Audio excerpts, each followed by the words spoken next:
Dried mango slices from Sam's Club. It's like a candy replacement for me so that I don't really crave sugar. And it's a healthier option for sugar. Amazing. Anyways, my youngest sister's dad ended up moving in with my mom and me and my little sister and my little brother. Turns out he was an abusive predator. And when he first moved in, I noticed he would always look at me walking around in my t-shirts.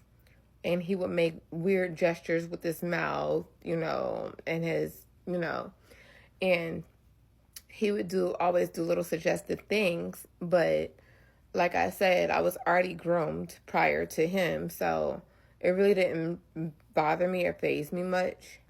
The child abuse with my mom had really came all the way to like a halt because she was focused on her pregnancy and her relationship.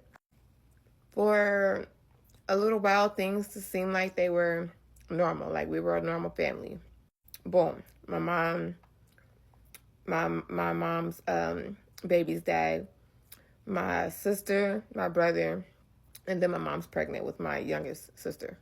At this point in my life, I don't know where my dad is. I just know that my grandmother, rest her soul, my grandmother on my dad's side always tried to find a way to keep in touch with me and my sister, and always tried to find a way to keep her in touch with our dad. And she never stopped. And, that was something I'll never forget about her. Anyways, so I hadn't been going over to Elizabeth's house.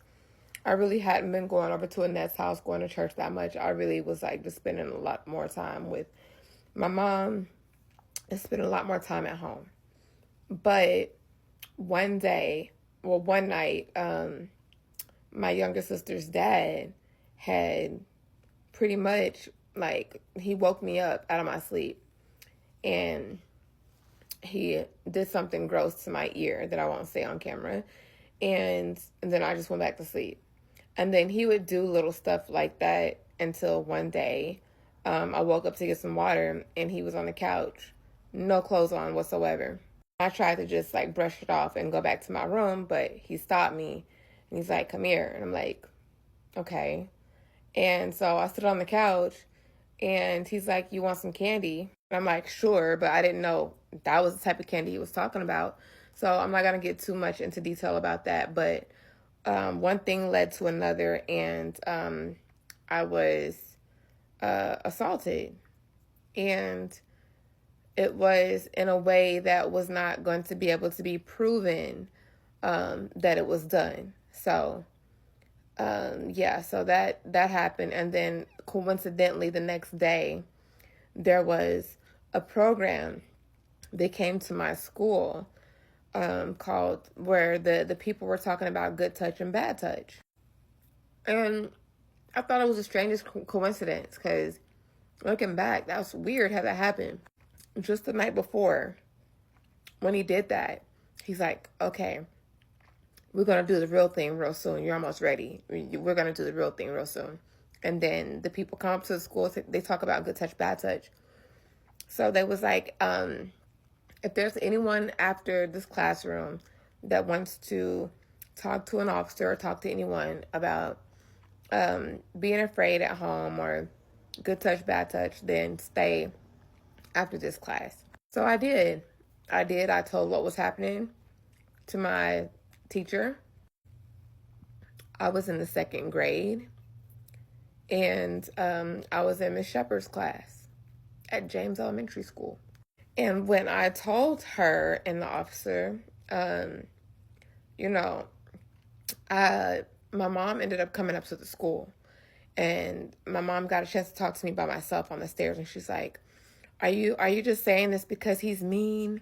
Are you just saying this because you don't like him? Like, why are you saying this? She didn't believe me. She did not believe me. I'm not going to stop this video at 3 minutes. I'm going to go ahead and make this a long form content video. But my mom, she didn't believe me. And so next thing I know is I'm getting taken to the hospital, Children's Mercy Hospital, and they do an exam on me, a full exam, and they say, oh, well, nothing's wrong with her. She's intact. She's okay. So boom, nobody believes me. Nobody believed that happened to me because the way that he abused me wouldn't have made it undetectable that he even did anything. There was no physical evidence of his abuse. So the nigga got away with it. And my mama stayed with his ass. She didn't believe me. And even my aunt, Elizabeth, this hurt me the worst because I would have expected her to believe me. But my mom thought that maybe I was coerced into saying that by my aunts because they maybe wanted me. And then my aunt Elizabeth, I think that she maybe thought I made it up just to come back and live with her. Nobody believed that actually happened to me. And that's the worst feeling as a child, is to have something that traumatic happen. And my young mind was able to process it. But to have that happen and then nobody believe you. My great aunt Elizabeth would always say, I believe that she believes that it happened. She never once said, I believe this happened to her. Anyways, so moving right along. Basically, my mom, she gave me up to my auntie. After that incident happened, I went to move back in with my aunt Elizabeth, and I stayed there until I was 14 years old. I had to go through therapy, and my first therapist, her name was Kimberly Ludwig. And Kimberly Ludwig, Miss Ludwig, if you ever see this, you was my first therapist, and I was your very first client back in the 1990s at Truman Behavioral Health. And you helped me out a lot. And I remember that when I saw you again, you still had the outline of my picture that we drew. And me being your first client was so special to you, and you being my first therapist, the first person to actually believe me, meant a lot to me. So Miss Kimberly Ludwig, that worked at Truman Behavioral Health in the 90s in Kansas City, Missouri, if you see this, I love you. I still remember you, and I appreciate you. The only person that believed what happened to me. Anyways, so, I got through that whole thing, that whole situation.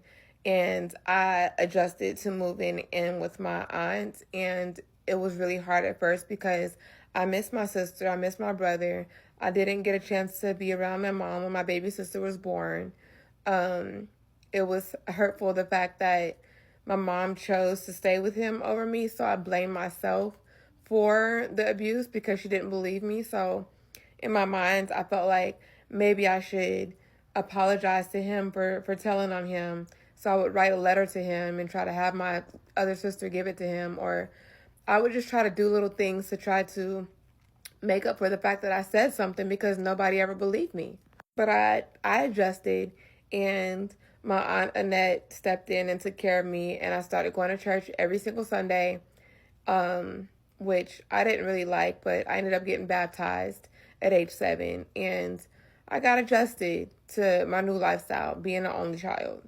I entered into 3rd grade living with my great aunt Elizabeth. I got my first best friend, Demetria, in the 3rd grade.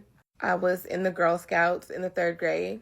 I felt like a normal kid, almost, for the first time ever in my life. So in 3rd grade, I felt like a normal kid. My aunt, we slept in the same twin bed when I first got there, and she had these posters on the wall, and she was so cool and so awesome and everything like that.